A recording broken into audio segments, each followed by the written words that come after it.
Welcome, dear friends, to a tale of power, passion, and unexpected romance in the high-stakes world of corporate New York.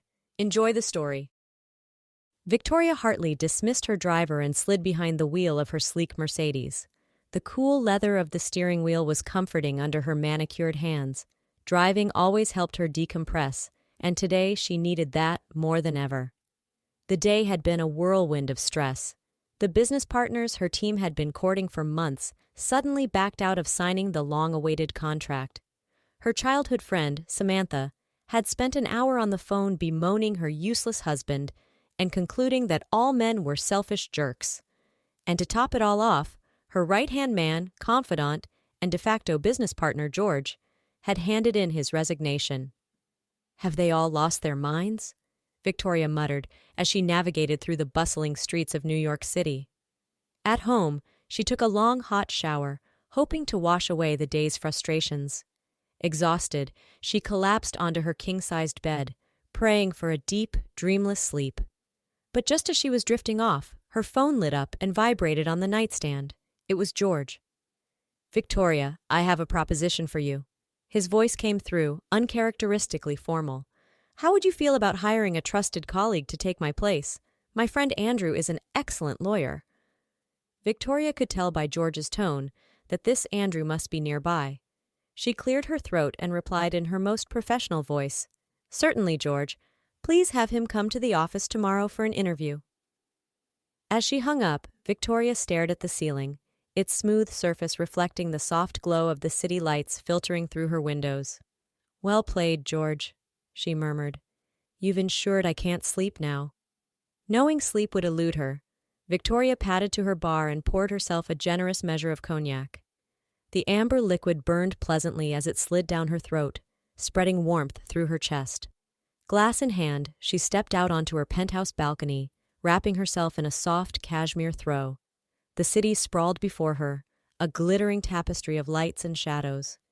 As she sipped her drink, Victoria's mind wandered to the challenges that lay ahead. A new lawyer to train, partners to woo back, and the ever-present pressure of being a woman at the top of her field in a man's world. "Tomorrow's another day," she sighed, finishing her cognac and heading back to bed. This time, sleep came swiftly, cradling her in its merciful embrace. The next morning, Victoria's office was a hive of activity. She answered calls briskly, simultaneously making coffee and warming up a bagel. Her housekeeper had taken the day off, so breakfast was a do-it-yourself affair. As she hurried to her office, juggling her coffee and a stack of files, she nearly collided with George and a young man she assumed must be Andrew. "Victoria, so sorry we're early," George apologized, steadying her coffee cup. "This is Andrew Olson, the lawyer I mentioned." Victoria's eyes swept over Andrew. He was younger than she'd expected, probably in his late 20s, with boyish good looks that seemed at odds with the sharp suit he wore. "Please come in," she said, gesturing to her office. Once inside, she turned to George. "George, would you mind waiting outside? I'd like to speak with Mr. Olson privately." As George left, closing the door behind him, Victoria settled behind her desk and began to review Andrew's resume. She glanced up occasionally, noting how the young man fidgeted slightly under her gaze. "Mr. Olson, your resume is impressive for someone your age," she began. "But I have to ask, how old are you exactly?" Andrew's cheeks flushed slightly. "I'm 29, Miss Hartley, but please don't let my age fool you. I may look young, but I assure you I'm more than capable." Victoria raised an eyebrow. "Is that so? And what makes you think you can handle the pressures of a high-stakes corporate law position?" Andrew straightened in his chair, his blue eyes meeting hers with unexpected intensity. "Miss Hartley, I entered university at 15. I've been called a prodigy, a wunderkind, but those labels don't matter. What matters is results, and I can deliver those. Give me a chance, and I'll prove it to you." Victoria leaned back, impressed despite herself. There was a fire in this young man, a determination that reminded her of herself at his age. "Very well, Mr. Olson," she said after a moment. "You'll start tomorrow. Don't make me regret this decision." As Andrew left, beaming with excitement, Victoria called out to her secretary. "Janet, prepare the paperwork for Mr. Olson's appointment." She had a feeling things were about to get very interesting around the office. In the weeks that followed, Andrew proved himself to be every bit as capable as he'd claimed. He quickly got up to speed on the company's affairs, streamlined their legal processes, and began drafting a new contract to win back their hesitant partners. Victoria found herself constantly surprised by the young lawyer. How did such a boyishly handsome face house such a sharp analytical mind? Every deal he touched seemed to turn to gold. Contracts were signed, lawsuits were settled with minimal damage to the company, and their business began to flourish like never before. One evening, as Victoria was reviewing some documents in her office, she caught herself daydreaming about Andrew. If he were older, or at least her age, she might have allowed herself to fall for him. But she quickly shook off the thought. Andrew clearly idolized her, but it was surely just hero worship, the way a star student might adore a teacher. Still, she couldn't help but notice the way his eyes lit up when she entered a room, or how he always seemed to have a cup of coffee ready for her, just the way she liked it. "Don't be ridiculous, Victoria," she chided herself.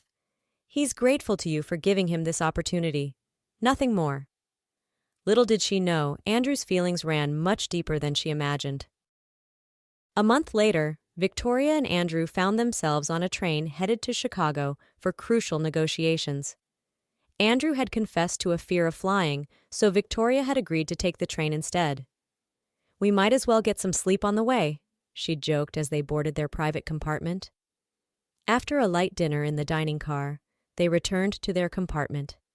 Andrew insisted on working a bit more, while Victoria, exhausted from the day, changed into silk pajamas and curled up under a soft blanket, an audiobook playing softly in her earbuds. The gentle rocking of the train soon lulled her to sleep, the romance novel she'd been listening to forgotten. Andrew carefully removed the earbud that had slipped from her ear, placing her phone on the small shelf beside her. He couldn't sleep. The rhythmic sound of Victoria's breathing was making his heart race faster than the train's wheels on the tracks. The delicate scent of her perfume was intoxicating. His mind screamed, "Don't!" but his body seemed to move of its own accord. He gently pulled back the blanket and ran his fingers lightly along Victoria's spine, from her neck to the small of her back. Victoria stirred, turning to face him with bleary, confused eyes. "Andrew? What are you doing?" "Please don't be angry," he whispered, his voice husky with desire. "I can't hold back anymore. I'm in love with you, Victoria." Before she could respond, he leaned in and kissed her deeply, passionately. To his surprise and delight, after a moment of hesitation, she kissed him back. The next morning, rain pattered against the train windows as Victoria and Andrew sat cuddled together, sipping tea and coffee respectively. The scent of their breakfast lingered in the air as Andrew began to paint a picture of their future. "Let's leave it all behind," he said, his eyes sparkling with excitement. "We could go somewhere tropical, somewhere without these endless winters. I've always dreamed of living in a place where it's warm year-round." Victoria frowned slightly. "But what about the company? Do you realize how many people depend on us for their livelihoods?" Andrew waved off her concerns. "That's not a problem, Victoria. We could appoint a competent manager to run things. They'd do just as good a job as we do." "I don't know," Victoria mused. "A competent manager? I barely managed to find a decent lawyer, and even he wants to run off to the tropics." She stood up, tying her robe more tightly around her waist, and stepped out into the corridor. A few other passengers were standing by the windows, peering out at the rainy landscape. Victoria suddenly felt trapped. The thought of returning to the compartment, to Andrew and his dreams of escape, made her uneasy. Yes, he was handsome, a skilled lover, and an engaging conversationalist. But was he truly in love with her? Or was this all an elaborate scheme to fulfill his dream of living in a warm country? She had no answers, only a growing sense of doubt.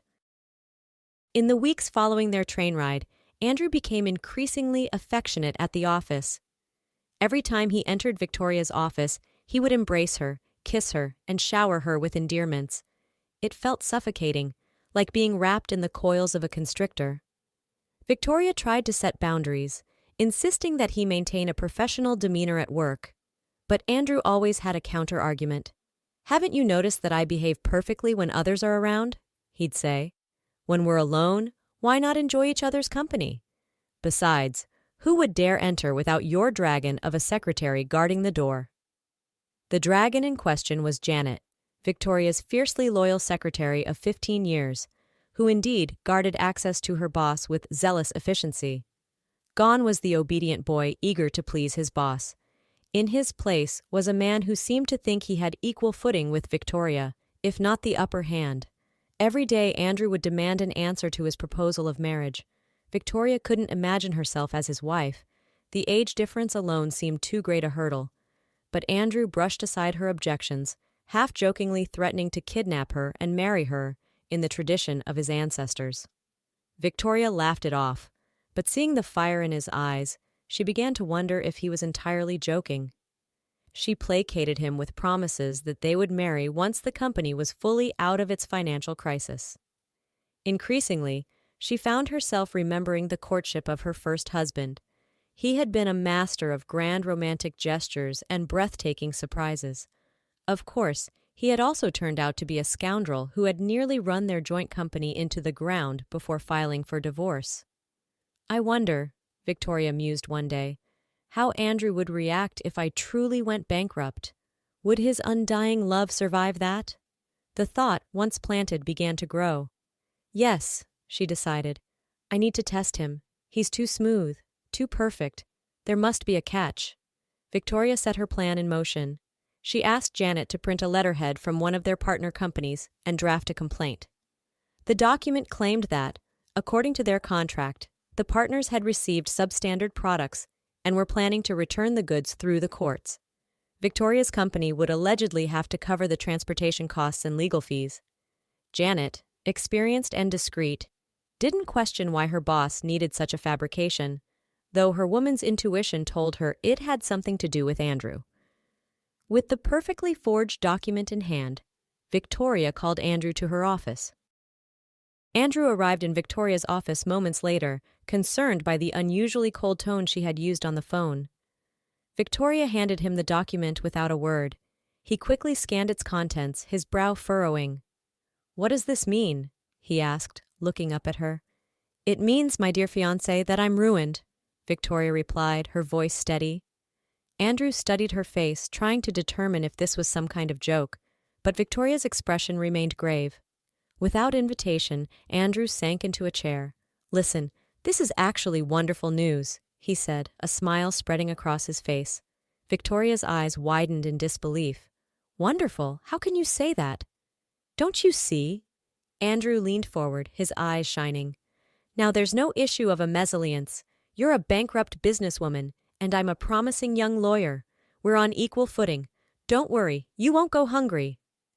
"Andrew," Victoria snapped, her temper flaring, "don't you understand? The business I've built, my life's work, is about to crumble, and you're rejoicing?" Andrew stood up, his voice firm. "That's it. We're going to meet my parents this weekend, and tomorrow we're going to file for a marriage license." As Andrew left the office, Victoria crumpled up the fake complaint and threw it in the trash. How dare he raise his voice to her? He was barely out of college, and already he thought he could control her? "Just you wait," she thought, pacing her office. "You'll regret this, you arrogant boy genius." Saturday arrived, and with it, Andrew's car pulled up outside Victoria's apartment building. As Victoria emerged, Andrew's jaw nearly hit the floor. She was dressed in what could only be described as a cross between a hipster and a homeless person. Ripped jeans with holes at the knees, scuffed gray sneakers that looked like they'd been fished out of a dumpster, a short black crop top, and an oversized plaid shirt completed the ensemble. Her usually immaculate hair was pulled into a messy bun. "What on earth are you wearing?" Andrew asked, his eyes wide with shock. Victoria smirked. "Oh, just trying to look the part of a bankrupt businesswoman. Is there a problem?" Andrew's surprise morphed into an amused smile. "I had no idea you were such a prankster. Well, this should certainly make for an interesting introduction." As they drove to Andrew's parents' house, Victoria felt a twinge of guilt. Was she taking this too far? But her pride wouldn't let her back down now. When they arrived, Andrew asked Victoria to wait in the car while he went to prepare his parents. As she sat there, a Roma woman approached the car, tapping on the window. "Move along," Victoria said dismissively. "I don't have money for fortune-telling." But the woman persisted, fixing Victoria with an intense stare. "Don't even think about it," she said cryptically. "What?" Victoria snapped, irritated. The Roma woman's voice grew stern. "I see you're planning something foolish. You want to offend respectable people. But I'm warning you, if you insult Dr. Olson, I'll curse you. You'll suffer for the rest of your life." Victoria was taken aback. "Who are you? How do you know I'm here to meet anyone?" The woman wagged her finger. "Dr. Olson is a saint. He saved my son's life. I protect him from all harm now. I can see you might cause trouble. So I'm warning you, don't even think about it." Victoria's mind reeled. This fortune-teller clearly sensed something. Should she ask about Andrew? As if reading her mind, the woman continued. "Andrew is their miracle child, their only one. They lost so many babies before him. He's their pride and joy, such a smart, modest boy. Never did anything wrong. He's never even had a real girlfriend before you. Where did you come from anyway?" Victoria felt a wave of shame wash over her. "Oh God, what have I done? How can I show up like this in front of these kind, elderly people? And why am I setting Andrew up like this? It turns out I'm his first real relationship, and I'm acting like a complete fool." Just then, Andrew opened the car door. "Come on, they're waiting for us." Victoria reluctantly got out of the car. "Andrew, I'm so sorry. I had this stupid idea to test your intentions, to give you a sort of shock therapy. But I don't want to shock your parents. Can we please go back to my place so I can change?" Andrew's eyes twinkled with amusement. "Ah, so that's what this is about. A test, huh? And here I thought you'd lost your mind over the bankruptcy, which I'm guessing is also fake?" He chuckled. "But no, my dear. I've already told my parents you were in a play and didn't have time to change, so the show must go on." Victoria leaned in and kissed Andrew's cheek, feeling, for the first time since they'd become intimate, absolutely certain of her feelings. "I love you," she said softly, "and I always will." Hand in hand, they walked towards the house, ready to face whatever came next, together.